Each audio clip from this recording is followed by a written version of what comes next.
आप देख रहे हैं एसीआई न्यूज, भ्रष्टाचार और जुर्म के खिलाफ हर पल आपके साथ।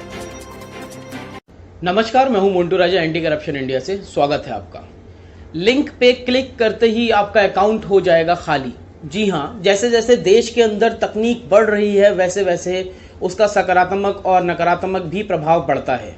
जो हमारे देश के अंदर आज देखा जा रहा है, वैसे तो पूरे विश्व में साइबर क्राइम जो है वो होता है, परंतु अगर हम अपने देश भारत की बात करें तो उसमें साइबर क्राइम में काफ़ी तीव्रता आई है।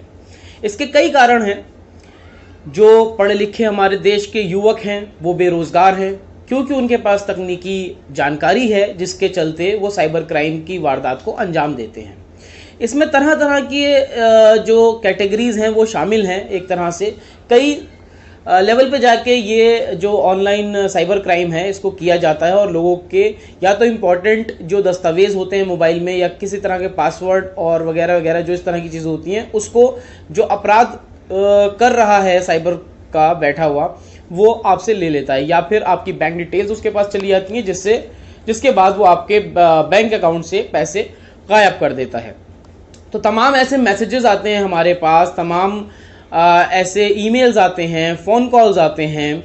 इस तरह के आप जैसे अभी देखेंगे, ये जो मैसेजेस आप देख रहे हैं, इस तरह के मैसेजेस आपको फेसबुक पे, ट्विटर पे, सोशल मीडिया जो साइट्स हैं उस पे तमाम ये आपको मैसेजेस मिल जाते हैं, जिसमें आपको लुभावने ऑफ़र दिए जाते हैं। कभी कोई साइट आपको 50,000 का मोबाइल फ़ोन 1,000 रुपये में बेचेगी, तो आप उसमें आप इंडल्ज हो जाते हैं, उसमें आप जो है लालच में आ जाते हैं, और उसको ख़रीदने के लिए लिंक पे आप क्लिक करते हैं, अपने डिटेल्स भरते हैं, जिसके बाद आपका पैसा चला जाता है।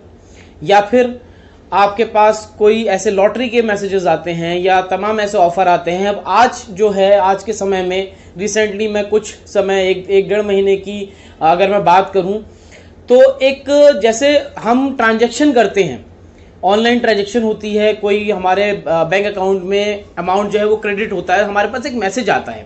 सेम उसी तरह से एक मैसेज अब आ रहा है आजकल, जिसमें आपको बताया जाएगा आपके पेटीएम में 3,000 5,000 जो हैं वो क्रेडिट हुए हैं, और इसको देखने के लिए या इसकी जानकारी के लिए नीचे दिए गए लिंक पे आप क्लिक करें। जैसे ही आप लिंक पे क्लिक करते हैं, आपकी बैंक डिटेल्स, जो सामने अपराधी प्रवृत्ति का इंसान बैठा है साइबर क्राइम करने, उसके पास सारी जानकारी चली जाती है, और आपके बैंक से वो जो अमाउंट है वो गायब हो जाएगा। इस तमाम जो चीज़ें हैं उसको कैसे रोका जाए, या जनता को किस तरह की चीज़ों पे ध्यान रखना पड़ेगा जिससे साइबर क्राइम को टाला जाए या फिर उसको रोका जाए, इस संदर्भ में हमने दिल्ली पुलिस के ज्वाइंट कमिश्नर साइबर जो देखते हैं उनसे भी बात करी। उन्होंने ना मना किया ना हाँ किया, बट वो टाल मटोल करते रहे। उन्होंने अपने सबॉर्डिनेट डीसीपी पे बात डाल दी, लिहाजा उन्होंने इस बारे में कुछ प्रश्न थे हमारे उनसे जो हम पूछना चाह रहे थे कि साइबर क्राइम जो है वो जो प्रश्न मैं पूछने जा रहा था वो मैं आपसे साझा कर रहा हूं। अगर आप चाहें अपनी प्रतिक्रिया कमेंट द्वारा हमें दे सकते हैं। जो साइबर क्राइम होता है उनके पास हमारी डिटेल्स कहां से जाती हैं?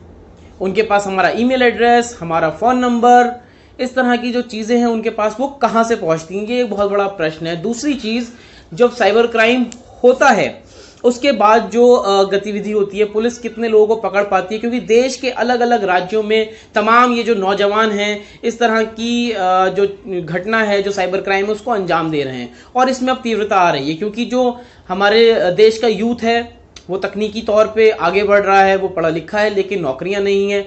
कम समय में ज़्यादा पैसे कमाने की लालच में, या फिर ज़्यादा पैसे कमाने की लालच में इस तरह की जो साइबर क्राइम की गतिविधियां हैं उनको अंजाम दिया जाता है। और आप अगर किसी साइबर क्राइम को आप भी उसका शिकार हुए हैं तो आप हमसे ये साझा कर सकते हैं। लेकिन पुलिस का कहां तक इसमें रोल रहता है, पुलिस कितनी इसमें भूमिका निभाती है, ये साफ तौर पे जाहिर है, क्योंकि जिस हिसाब से हमने बात की है दिल्ली पुलिस के आला अधिकारियों से फ़ोन के ऊपर या फिर मैसेज के ऊपर, तो उनकी जो प्रतिक्रिया रही वो बहुत ही कह नहीं सकते, मतलब जो प्रतिक्रिया है उनकी, एक तरह से वो टाल रहे थे, मीडिया से बात नहीं करना चाह रहे हैं, साइबर क्राइम के जो प्रश्न हैं उन पे जवाब नहीं देना चाह रहे हैं, इस तरह की प्रतिक्रिया अधिकारियों की रही।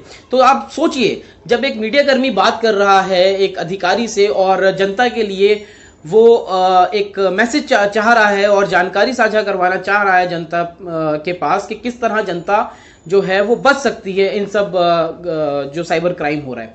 जब एक अधिकारी ये बताने में कतरा रहा है, सवाल जो पूछे जा रहे हैं उनसे बचने का एक तरह से कह सकते हैं कार्य कर रहा है, तो जनता की जो गुहार है, जो पीड़ित हो रहे हैं, जो साइबर क्राइम से जिनके साथ घटित हो रहा है, उनकी कहां तक सुनवाई और कहां तक उसका निवारण होता होगा, ये अपने आप में एक बहुत बड़ा प्रश्न है।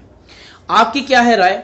आप हमसे जरूर साझा करें और आप क्या सोचते हैं इस साइबर क्राइम के ऊपर, वो भी आप हमारे साथ साझा कर सकते हैं। अगली अपडेट के साथ आपके सामने फिर प्रस्तुत होंगे। नमस्कार।